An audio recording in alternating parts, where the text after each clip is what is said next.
It brings me no pleasure to compare what Israel's doing to what the Nazis did. But how can we not? Because you have things like ghettos, you have things like starvation, you have things like concentration camps, you have things like the planned, systematic extermination of people. Now, a lot of people talk about the banality of evil. There was a real cold detachment, industrialized murder of Jews and others during the Holocaust. What's so disturbing about what Israel is doing and the IDF is doing is that they are doing it with glee. And unlike the Nazis, they're not hiding it. And we know this because they document this. They document not just the war crimes, but they document their glee. You even have Israeli soldiers themselves comparing themselves to Nazis. One of them said, "I felt like a Nazi. It looked exactly like we were the Nazis and they were the Jews." They, of course, being Palestinians. Another soldier said it is justified and, in fact, essential to learn from every possible source, even, however shocking it may sound, how the German army fought in the Warsaw Ghetto. So there we have Israeli soldiers literally learning from Nazi tactics and comparing themselves explicitly to the Nazis and the Palestinians to the Jews. Ironically, according to the International Holocaust Remembrance Association definition of anti-Semitism, it is anti-Semitic to, quote, draw comparisons between contemporary Israeli policies to that of the Nazis. So I guess those soldiers are themselves anti-Semitic, according to this definition. Another point of comparison, although it's actually a point of departure, is the relationship between the genocide and public opinion. Now, the Nazis tried as best they could to hide what they were doing. And in fact, the biggest concentration camps that they built were outside of Germany. And they didn't do them in public places. And even though it was illegal to resist the Nazis, you did have some resistance from people who were fighting against what the Nazis were doing within Germany. In Israel, however, everyone knows what's happening. It's documented by legacy media, it's documented by social media, and yet the vast majority of Israelis think that the government is using either an appropriate amount of force or not enough force against the Palestinians. You even have young people dancing to genocide.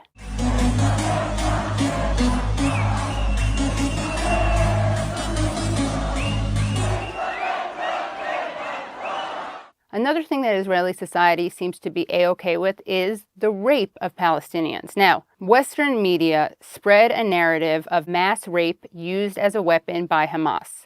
Every single so-called witness to rape on October 7th has backtracked. No media, however, has corrected this. But what has the Western media totally ignored, which, ironically enough, the Israeli media has covered? The rape of Palestinians. There's literal video footage of Israeli soldiers who pick up a Palestinian, raise their shields to hide what they're doing, but are obviously gang raping him. So what happened next? There were protests. Protests against the rape? No. There were protests that have been dubbed right to rape protests. You have people, including members of government, you have soldiers, you have civilians, who protested the punishment of rapists. That's what they were upset about. It really is insane when you think about it. Literally, the entire Western media apparatus devoted itself to talking about rapes for which there is no evidence, and devoted itself to remaining silent about rapes which were documented by Israeli media.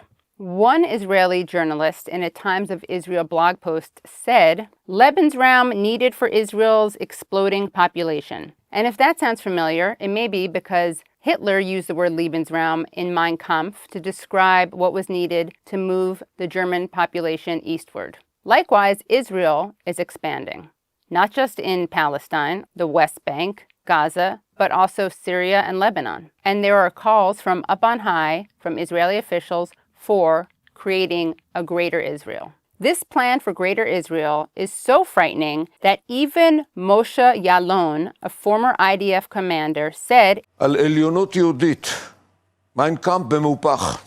שערותיי סומרות שאני אומר את זה. Here are some other comparisons that one cannot help but draw between the Israeli government and the Nazi government. Hitler in 1939, speaking to the German parliament, said, "If the world of international financial Jewry, both in and outside of Europe, should succeed in plunging the nations into another world war, the result will be the extermination of the Jewish race in Europe." In 2016, during an interview, Former Defense Minister Avigdor Lieberman said, quote, "If they, the people of Gaza, engage in a new war on Israel, it will be the final war for them because we will completely destroy them." The following is a quote from Heinrich Himmler, the head of the SS. "We had the moral right, we had the duty to our people to destroy this people which wanted to destroy us." Now listen to this from Ezra Yakin, a veteran from the Deir Yassin massacre, one of the worst massacres of the Nakba, who on October 13th, 2023, talked to Israeli soldiers about the need to go into battle. עלו והצליחו, תכסחו אותם כמה שיותר, שלא להשאיר מהם זכר, שלא הם, לא אמא שלהם, לא הילדה שלהם, לא התינוקות שלהם, אסור להם לחיות האלה. נקבל עוד טילים מהחיזבאללה ויקומו כל הערבים בארץ נגדנו, ואז לא תהיה ברירה, מי יש לו נשק יירה בהם. אתה יש לך שכן ערבי, אתה לא תחכה שהוא יבוא אליך הביתה. תיכנס אליו הביתה ותירה בו. Some of the things that were said and written by early founders of Zionism sounded like they could have been said and written by Nazis. We can see this clearly with Theodor Herzl, the founder of political Zionism. Herzl blamed Jews for creating anti-Semitism. He said that anti-Semitism was caused by, quote, "our excessive production of mediocre intellects.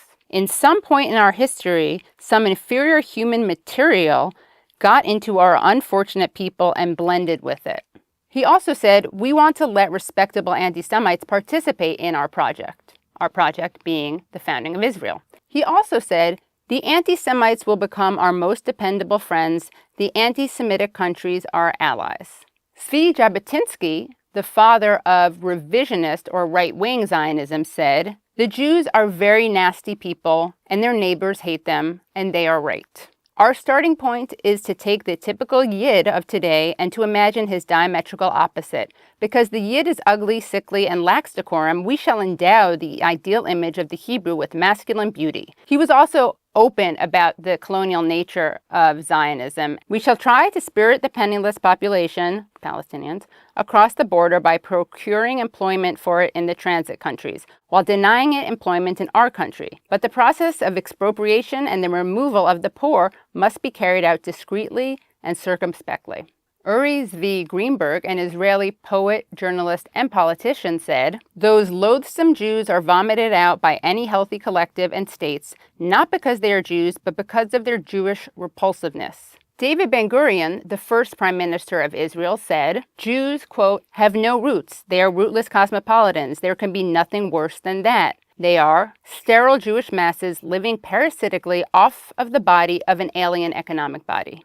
Lest you think that Israel was founded to save the Jews, listen to this fascinating quote by Ben-Gurion. "If I knew that it was possible to save all the children of Germany by transporting them to England and only half by transferring them to the land of Israel, I would choose the latter." So there you have famous Zionists and Israel's first prime minister, David Ben-Gurion, saying he was willing to let hundreds of thousands of Jewish children die for a national project. Creating a Jewish majority where there was none was obviously going to lead to, at the very least, ethnic cleansing. And when there was resistance, it would lead to massacres and ultimately genocides. And that's what we're seeing today.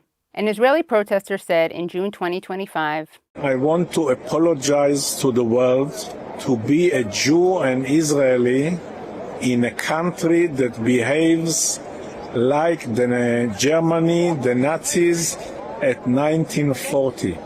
Israel is now a complete copy of what happened in Germany."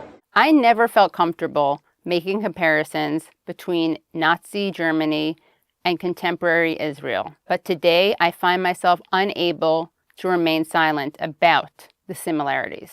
You can't help but comparing the emaciated skeletal bodies of Palestinians and Palestinian children to the emaciated and skeletal bodies of Jewish people during the Nazi Holocaust. And when you see videos of people in concentration camps during the Holocaust clamoring for food, how can you not think of the Palestinians trying to get food from the Gaza Humanitarian Foundation, which lures them by offering them food only to kettle them or shoot them? I myself lost family members during the Holocaust, and I've spent the last year and a half interviewing Holocaust survivors who are themselves speaking out against the genocide Israel is currently perpetuating. How can we be bystanders to a genocide when genocide exterminated so many of our people? Never again doesn't just require us not to commit genocide, it requires us not to be silent.